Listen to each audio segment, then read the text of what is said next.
one and all. Today I am here with the 8th class SST. Our today's chapter is chapter number 11, economic development. Means today we are going to study about lesson number 11, economic development. That is civics part. History part we are discussed in our regular classes. In that chapter we are going to study national income, per capita income, agricultural development, industrial development. So let's start. In our day-to-day life, we see the people going to work. Some of them go to industrial field, factories, and different civil services. Some of them have independent business and industries. By the above works, they earn income. The people meet their needs by the income. देखिए हमने हमारे day-to-day life के अंदर देखा होगा कि हर लोग काम पे जाते हैं. कोई फैक्ट्रीज में जाता है, कोई खेतों के अंदर जाता है, कोई सिविल सर्विसेज वगैरह में होता है, कोई डॉक्टर इंजीनियर्स वगैरह होता है, कोई ट्रांसपोर्टेशन का वर्क करता है. तो इन सब को करने के पीछे उनका सिर्फ एक ही मकसद होता है कि कहीं ना कहीं वो जो अपनी डेली की ज़रूरतें हैं, जो उनकी डेली की आवश्यकताएं हैं, उनको पूरा कर सके. ओके, तो ये उनका मकसद होता है. आगे देखेंगे, the people meet their needs by the income. Some people can earn their livelihoods through production and some through services. कोई प्रोडक्शन से अपनी जो नीड्स है उसको पूरा करता है और कोई सर्विसेज से, सर्विस सेक्टर को बिलोंग करता है. If the entire income of the people is added to total income will be known as national income. यदि इन सब लोगों की इनकम है, इन लोगों की सबकी जो इनकम है ना, कोई 25,000 कमा रहा है, कोई 50,000, कोई 1 लाख, कोई 10,000, कोई 12,000, तो इन सारी इनकमों को अगर हम जोड़ लें तो वो हो जाएगी हमारी national income. And if is divided by the population the result will be known as per capita income. और यदि इसको हम पॉपुलेशन से डिवाइड कर दें तो हो जाएगा पर कैपिटा इनकम. इसको कुछ आप यूँ समझें कि जब एक क्रिकेटर होता है, जब क्रिकेटर रन बना रहा होता है तो वो खुद के लिए भी रन बना रहा होता है और स्कोर बोर्ड के लिए भी रन बना रहा होता है. मतलब वो टीम का जो स्कोर है उसके लिए भी रन बना रहा होता है, उसके लिए उसको अलग से रन बनाने की जरूरत नहीं है.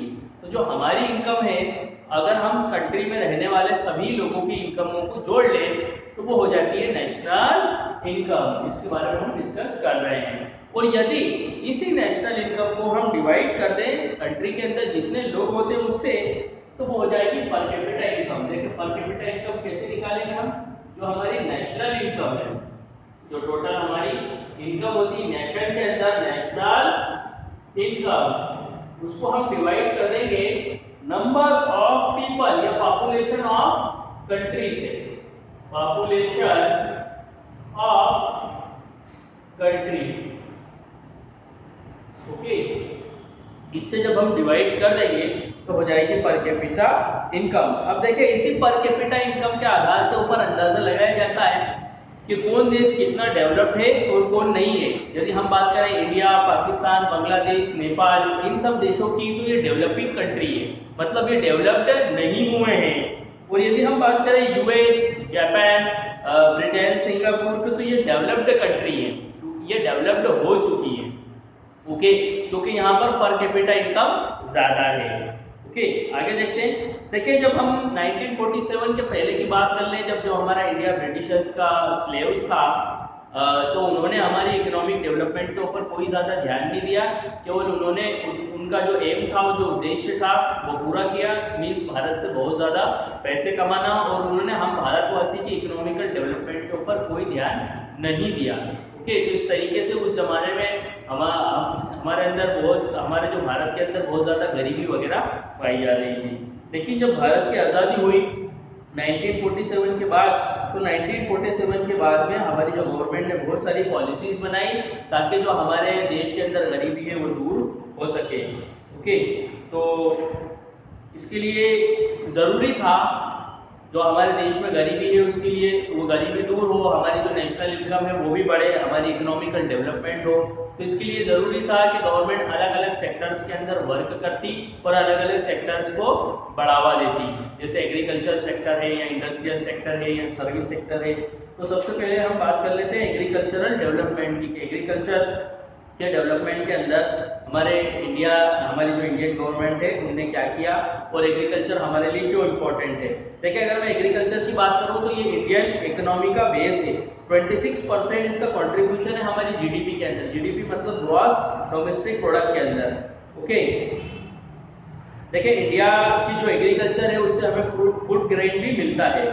और इसके अलावा एनिमल हस्बेंड्री, फिशरी और प्लांटेशन, ये सब भी एग्रीकल्चर के अंदर ही आता है। एनिमल हस्बेंड्री या फिशरी का मतलब ये नहीं कि एग्रीकल्चर में नहीं आएगा, बल्कि एग्रीकल्चर एक कैटेगरी है, उसके अंदर ही आएगा फिशरी भी और आपका एनिमल हस्बेंड्री भी।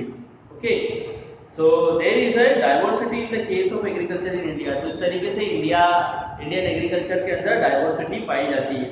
अब देखो एग्रीकल्चर को अफेक्ट करने वाले कौन कौन से फैक्टर है, सनलाइट है, सॉइल है, रेन है, और इसके अलावा सोइंग टाइम, रीपिंग टाइम, ये कुछ अलग अलग फैक्टर्स है जो आपके एग्रीकल्चर को अफेक्ट करते हैं। ओके, आगे हम बात कर लेते हैं इंपॉर्टेंस ऑफ एग्रीकल्चर की। अगर मैं इंपॉर्टेंस ऑफ एग्रीकल्चर की बात करूं तो भारत के अंदर ज्यादातर क्या है, ज्यादातर लोग जो है वो विलेजेस के अंदर रहते हैं, ज्यादा परसेंटेज के अंदर लोग विलेजेस में रहते हैं। वहाँ पर उनका जो मेन वर्क है वो एग्रीकल्चर है, वहीं से उनको अपना एम्प्लॉयमेंट मिलता है, काम मिलता है। बहुत सारे जो कैजुअल लेबर्स है उनको अपना काम भी जो है एग्रीकल्चर से मिलता है, और इसके अलावा फूड ग्रेन्स वगैरह भी मिलती है हमें एग्रीकल्चर से, इनकम भी हमारी मिलती है, बहुत सारा रॉ मटेरियल भी मिलता है इंडस्ट्रीज के लिए। ओके, जैसे कि ऑयल इंडस्ट्रीज के लिए सोयाबीन जो ऑयल बनता है उसके लिए सोयाबीन वगैरह, या मूंगफली का जो ऑयल वगैरह होता है उसके लिए जो मूंगफली सब एग्रीकल्चर से ही आती है। Okay, with the crop produce the farmer get the income which lifts there lifestyle. देखिए फार्मर जो मेनली डिपेंड होता है वो एग्रीकल्चर पे होता है, और इसी से उसकी जो लाइफस्टाइल है वो बढ़ती है। ओके, अगर एग्रीकल्चर अच्छा है तो लाइफस्टाइल उसकी बढ़ेगी, यदि कम है तो कहीं ना कहीं उसे प्रॉब्लम होगी। तो productivity of the agriculture is not even in every part of the country. अब देखो हमारे भारत में हर जगह पर एग्रीकल्चर सेम नहीं है, हर जगह पर क्रॉप बहुत अच्छी हो ऐसा कोई जरूरी नहीं है। बहुत सारे जो फैक्टर्स है उसके ऊपर ये डिपेंड करता है कि वहाँ पर पानी ना तो बहुत ज़्यादा गिरना चाहिए ना कम गिरना चाहिए, सूखा पड़ना चाहिए, ज़मीन की स्थिति कैसी है, बैरन लैंड तो नहीं है या डेजर्ट लैंड तो नहीं है, बहुत सारी चीज़ें हैं। ओके, तो देखिए due to the natural differences like nature of land, climate, irrigation facility, the farmer opt for the different agriculture, the few types of agriculture are. देखो भारत में ये बहुत सारी असमानताएं हैं, तो इसके कारण भारत में अलग अलग तरीके की खेती होती है, कुछ का हम डिस्कस करेंगे। या सबसे पहले हम बात कर लेते हैं सस्टेनेबल एग्रीकल्चर की। यदि मैं सस्टेनेबल एग्रीकल्चर की बात करूं तो ये ट्रेडिशनल टूल का इस्तेमाल इसमें होता है। अभी तक के मतलब के जो पुराने जो टूल्स हैं, न्यू मॉडर्न इक्विपमेंट्स का इस्तेमाल नहीं होता, पुराने टूल्स का इस्तेमाल होता है। इसके अलावा फैक्ट्री में बने हुए रिफाइंड सीड्स का इस्तेमाल भी नहीं होता, जो पुराने जो सीड्स वगैरह है उसका इस्तेमाल होता, फर्टिलाइजर पेस्टिसाइड्स वगैरह का इस्तेमाल भी नहीं होता इसके अंदर, क्योंकि ये जो जहाँ पर सस्टेनेबल एग्रीकल्चर होती है वो अफोर्ड नहीं कर सकते इन पेस्टिसाइड और इंसेक्टिसाइड वगैरह को। ओके, और यहाँ का जो फिर फूड प्रोडक्शन है वो फैमिली के मेंबर के द्वारा ही उसका इस्तेमाल किया जाता है, और इतना ज़्यादा ये नहीं होता है कि इसको मार्केट में सेल आउट किया जा सके। इसके बाद हम करेंगे शिफ्टिंग एग्रीकल्चर की बात। तो शिफ्टिंग एग्रीकल्चर मीन्स जहाँ पर जो कोई बैकवर्ड एरियाज है या जो फॉरेस्ट है, तो वहाँ पर जो फॉरेस्ट का जो हिस्सा होता है उसको काट के या उसको बर्न करके कल्टीवेशन के लिए इस्तेमाल कर लिया जाता है, तो इसको हम शिफ्टिंग एग्रीकल्चर कहते हैं। यदि मैं शिफ्टिंग एग्रीकल्चर की बात करूँ तो यहाँ पर मेज, मिलेट वगैरह ये सब यहाँ से हमें मिल जाते हैं। ओके, और इसके अलावा ये जो फार्मिंग है, जो शिफ्टिंग एग्रीकल्चर है, कहीं इसको मायनों में सही भी नहीं माना जाता है, क्योंकि यहाँ पे फॉरेस्ट का नुकसान हो रहा है, लेकिन फिर भी शिफ्टिंग एग्रीकल्चर हमारे देश में होता है। इसके अलावा प्लांटेशन एग्रीकल्चर की बात करें, प्लांटेशन अगर एग्रीकल्चर की बात करें तो जो प्लांट होते हैं या बुशेस होती हैं जो हमें यील्ड प्रोवाइड करती है, yield over a period of few year, जो कुछ सालों के लिए हमें कुछ प्रोडक्टिव चीज़ वगैरह देती है, उसको हम प्लांटेशन एग्रीकल्चर कहते हैं। जैसे कि आपका रबर या टी, ये इसका एग्जाम्पल है। ओके, आगे हम बात करते हैं इंटेंसिव एग्रीकल्चर की। तो इरिगेशन फैसिलिटीज का इस्तेमाल करके, फर्टिलाइजर पेस्टिसाइड का इस्तेमाल करके, और इसके अलावा इन सब चीज़ों का जो इस्तेमाल करके और मॉडर्न इक्विपमेंट्स का इस्तेमाल करके जो खेती होती है उसको हम इंटेंसिव एग्रीकल्चर कहते हैं। ओके, और यहाँ से बहुत ज़्यादा ये इंटेंसिव एग्रीकल्चर को करके हम बहुत ज़्यादा फसल लेते हैं, मीन्स छोटी एरिया से, छोटी लैंड से ज़्यादा फसल लेते हैं, और इसके अलावा इसको हम घरों में भी इस्तेमाल करते हैं और इसको बाहर सेल आउट भी कर देते हैं मार्केट के अंदर। ओके, तो हमारे देश के अंदर बहुत सारी फूड ग्रेन या जैसे पल्सेस है, ऑयल सीड है, फाइब्रस ग्रेन है, कैश क्रॉप है, ये सब जो है इंटेंसिव एग्रीकल्चर को करके ही होती है।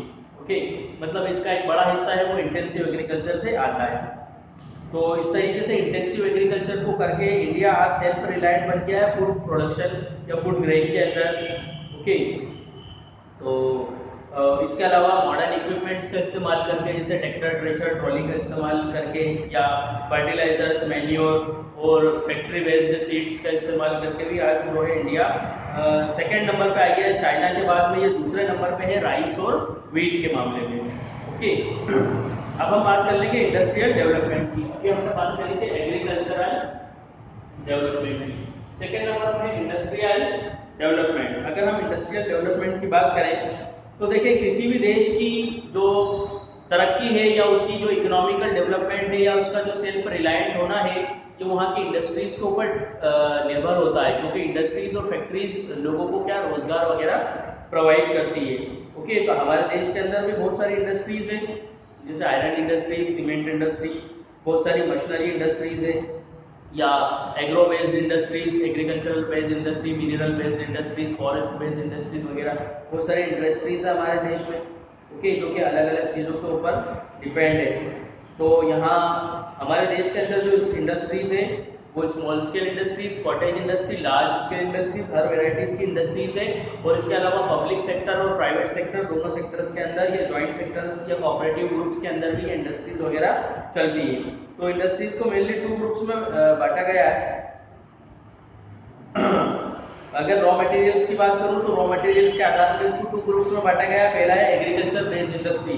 एग्रीकल्चर बेस्ड इंडस्ट्रीज की बात करूं तो जो उनका रॉ मटेरियल है वो एग्रीकल्चर से आता है, जैसे टेक्सटाइल इंडस्ट्री, कपड़ों की industry, jute industry, silk industry, woollen industries.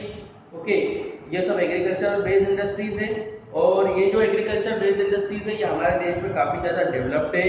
इसको हम एक्सपोर्ट कर देते हैं दूसरे देशों को, जैसे यूएस, ब्रिटेन, रशिया, फ्रांस वगैरह, या जो ईस्टर्न कंट्रीज हैं यूरोप की, नेपाल, सिंगापुर, श्रीलंका या अफ्रीकन कंट्रीज हैं, वहां पर हमारा टेक्सटाइल प्रोडक्ट या वुलन प्रोडक्ट जो है एक्सपोर्ट कर देते हैं। ओके, इसके अलावा अगर मैं कॉटन मिल्स की बात करूं तो महाराष्ट्र, गुजरात, वेस्ट बंगाल, उत्तर प्रदेश, मध्य प्रदेश, तमिलनाडु, यहाँ पर हमारी कॉटन मिल्स वगैरह है। और jute and jute goods are second major industry in India. Jute और जूट गुड ये इंडिया की सेकंड मेजर इंडस्ट्रीज है। इसके अलावा जो वुलन प्रोडक्ट है हमारे वो ज़्यादातर पंजाब, महाराष्ट्र, उत्तर प्रदेश, गुजरात, हरियाणा, राजस्थान वगैरह में बनाए जाते हैं। भारत से हम दूसरे देशों को जो वुलन प्रोडक्ट्स है हमारे उसको एक्सपोर्ट भी कर देते हैं।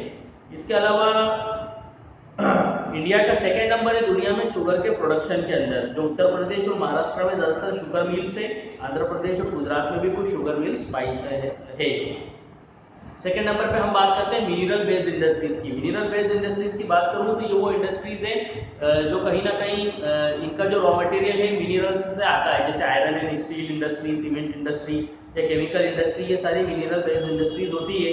भारत में पहली आयरन एंड स्टील इंडस्ट्रीज का सेटअप हुआ था पोर्टो नोवा में, तमिलनाडु में 1830 के अंदर। उसके बाद में जो modern iron and steel plant है वो जमशेदपुर में लगाया गया, जो कि झारखंड में है। ये लगाया गया 1907 के अंदर, 1907 में। आयरन एंड स्टील इंडस्ट्री एक हेवी इंडस्ट्रीज होती है, क्योंकि इसका जो रॉ मटेरियल है इसमें बहुत ही ज़्यादा हेवी इस्तेमाल में होता है। और इसके अलावा आयरन एंड स्टील इंडस्ट्रीज को हम बेसिक इंडस्ट्रीज भी कहते हैं, क्योंकि ये बहुत सारे प्रोडक्ट के लिए बेस है। मतलब आयरन का इस्तेमाल हर चीज़ में होता है। एक सुई से लगाकर हम बड़े से बड़े अगर एरोप्लेन की बात कर लें तो उसमें भी आयरन का इस्तेमाल होता है। ओके, इसके अलावा chemical industries, fertilizers, chemical industries में जैसे फर्टिलाइजर्स और आर्टिफिशियल फाइबर या रबर, प्लास्टिक, पेंट, मेडिसिन, ये सब चीज़ें उसमें आती है। तो हमारे देश में ये केमिकल इंडस्ट्रीज भी बहुत ज़्यादा है। इसके अलावा ट्रांसपोर्ट इक्विपमेंट जैसे कि रेलवे इंजन, कोचेस, बस, ट्रेन, कार, मोटर बाइक्स वगैरह, शिप बिल्डिंग्स इंडस्ट्री, ये सब हेवी इंडस्ट्रीज के अंदर आते हैं, हेवी एंड इलेक्ट्रॉनिक इंडस्ट्रीज के अंदर आते हैं। ओके, तो इन इंडस्ट्रीज से भी बहुत सारे लोगों को रोजगार मिलता है, एम्प्लॉयमेंट मिलता है। इसके बाद है सर्विस सेक्टर। यदि हम सर्विस सेक्टर की बात करें तो सर्विस सेक्टर में इंफॉर्मेशन टेक्नोलॉजी या बैंक या फाइनेंशियल या इंश्योरेंस, फाइनेंशियल इंस्टीट्यूशन या इंश्योरेंस, ये सब सर्विस सेक्टर के अंदर आते हैं। ये भी बहुत सारे लोगों को जो है इनकम वगैरह प्रोवाइड करते हैं। अगर हम आज आईटी की बात करें तो इंडिया आईटी के मामले में मीन्स सॉफ्टवेयर के मामले में जो है एक लीडिंग कंट्रीज है, लीडिंग कंट्रीज में से एक है। अब हम बात कर लेते हैं कॉटेज और स्मॉल स्केल इंडस्ट्रीज की। देखिए अगर कॉटेज और स्मॉल स्केल इंडस्ट्रीज की बात करूं तो सदियों से भारत के अंदर कॉटेज और स्मॉल स्केल इंडस्ट्रीज रही है, क्योंकि इनके अंदर खर्चा बहुत ज़्यादा नहीं आता, करोड़ ऑफ रुपीज़ और लैक्स ऑफ रुपीज़ नहीं आता, बल्कि जो घर के लोग हैं वो घर के लोग मिलके ही इन इंडस्ट्रीज को चला लेते हैं। ओके, और मीन्स जो किसान लोग हैं केवल और केवल उनकी एग्रीकल्चर के ऊपर से डिपेंडेंसी खत्म करने के लिए आज गवर्नमेंट स्मॉल स्केल इंडस्ट्रीज और कॉटेज इंडस्ट्रीज को बढ़ावा दे रही है, इनके ऊपर ध्यान दे रही है। क्योंकि जो रूरल एरियाज के अंदर जो वर्क होता है केवल एग्रीकल्चर होता है, तो बाकी का जो बचा हुआ टाइम है उसके अंदर वो एग्रीकल्चर के अलावा दूसरा वर्क कर सके। मीन्स घर के अंदर ही जैसे पापड़ बनाना है या मेट बनाना है या अचार बनाना है या चिप्स वगैरह बनाना है, इस टाइप का जो छोटा मोटा वर्क होता है जिसको फैमिली मेंबर्स मिलके या कुछ आसपास के लोग मिलके कर लेते हैं, वहाँ से उनकी इनकम वगैरह भी जुड़ जाती है, इसको हम कॉटेज इंडस्ट्रीज वगैरह कहते हैं। ओके, जैसे टॉयज वगैरह बनाना, बीड़ी बनाना, एनवेलप बनाना, पापड़ बनाना, ये सब उसमें आता है। तो जो पुअर लोग हैं उनको भी कैपिटल मिलता है, यहाँ से कैपिटल वो अर्न करते हैं, इसमें मीन्स पैसे वो कैपिटल नहीं पैसे वगैरह कमाते हैं और ज़्यादा कैपिटल इसमें लगाना नहीं पड़ता है। ओके, तो ये सब चीज़ें हैं। इसके बाद में आप economic development and 5 year plan ये कल देखेंगे। आज के लिए बस इतना ही, यहीं पे मैं विराम देता हूँ इसको। लेसन नंबर 11 से रिलेटेड जो आप लोगों को एक्सरसाइज वगैरह है ये मैं कल प्रोवाइड करूँगा, और इसके अलावा जो लेसन नंबर 10 से रिलेटेड वर्क है वह आपको कंप्लीट करना है। तो आज के लिए बस इतना ही। जय हिंद, जय भारत।